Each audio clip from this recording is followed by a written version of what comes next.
Hello বন্ধুরা, আজকে আমি তোমাদের আমার কেরালাতে আলিপ্পিতে ব্যাকওয়াটারে হাউসবোট চড়ার অভিজ্ঞতা শেয়ার করছি। হাউসবোট শুধুমাত্র কাশ্মীরে নয়, কেরালাতেও রয়েছে। আর এই কেরালার ব্যাকওয়াটারে মেনলি আলিপ্পিতে হাউসবোট যেটা চলে, সেই হাউসবোটে তুমি ওয়ান নাইট স্টে করতে পারো। আবার ওইটা চলতে চলতে তোমায় নিয়ে যাবে, আবার ওটা ফেরত আসবে পরের দিন যেখান থেকে শুরু হয়েছিল সেইখানেই তোমাকে ফেরত দিয়ে যাবে। আমি ট্যুরিজম থেকে হাউসবোট বুক করে নিয়েছিলাম, সেটাই করা ভালো। আর হাউসবোট বুক করার সময় প্রসঙ্গত বলে রাখি, দু রকমের হাউসবোট হয়। একটা হাউসবোট খুব বড় বড় হয়, যে হাউসবোটগুলোতে অনেকগুলো রুম থাকে, যে রুমে তুমি শেয়ার তুমি ধরো তোমরা একটা কাপল, সেটা একটা শেয়ার করলে, আবার আরেকটা রুম আরেকজন কাপলের, এরকমভাবেই শেয়ারিং, একদম হোটেলের মতন। আর আরেকটা হাউসবোট আছে যেটা হচ্ছে এক্সক্লুসিভলি ফর কাপল, একটা কাপলের জন্যই। এইরকম সিঙ্গেল হাউসবোটগুলো একটু ছোট সাইজের হয়, কিন্তু অসাধারণ। কারণ এই হাউসবোটের যে রুমটা, একটাই রুম, সেই রুমটা শুধুমাত্র তোমার জন্য। যে বোটম্যান, যে সেলার, শুধুমাত্র তোমার জন্য, তারা সারাদিন তোমাকেই সার্ভিস দেবে। তো সেই কারণে এই সিঙ্গেল এই ছোটো হাউসবোটগুলো কিন্তু অসাধারণ, এগুলো কম থাকে। তো তোমরা একটু দেখে বুঝে নিয়ে করবে। আমি এরকমই একটা সিঙ্গেল হাউসবোট বুক করেছিলাম, যে ছোট হাউসবোট, যেটা হচ্ছে একটা রুম ছিল ডাবল বেডরুম, এবং বোটম্যান যে সেলার ছিল একজন, কুক ছিল একজন, আর দুজন ছিল অ্যাসিস্ট্যান্ট। আমি যেদিনকে আলিপ্পি থেকে এই হাউসবোটে চড়েছিলাম, সেদিন ঝমঝম করে বৃষ্টি পড়ছিল। প্রথমে মনটা খারাপ হয়ে গিয়েছিল, কিন্তু তারপরে দেখলাম বৃষ্টিতে আরও সুন্দর লাগে।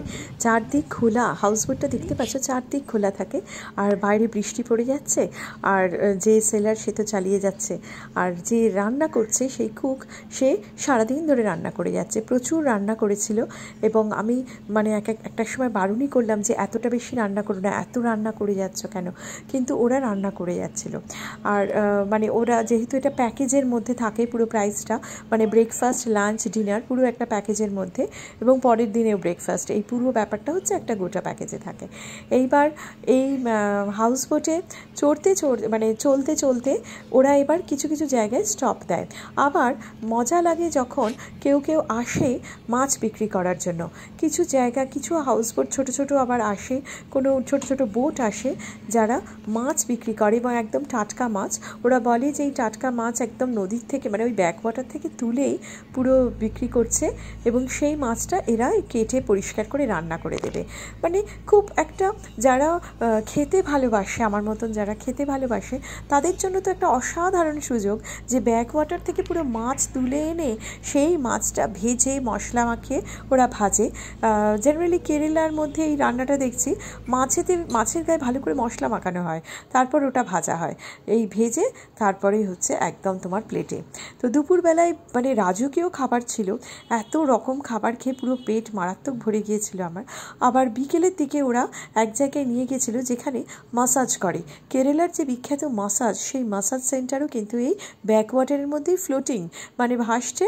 এবং ওই আমার হাউসবোটটা এক জায়গায় গিয়ে দাঁড় করালো, এবং সেখানে বললো যে তুমি মাসাজ করতে যেতে পারো। এবং মাসাজ করে আমি যখন ব্যাক করলাম, ওই 1 ঘন্টার মতন টাইম দিয়েছিল, আমি আবার তারপরে চলা শুরু হলো।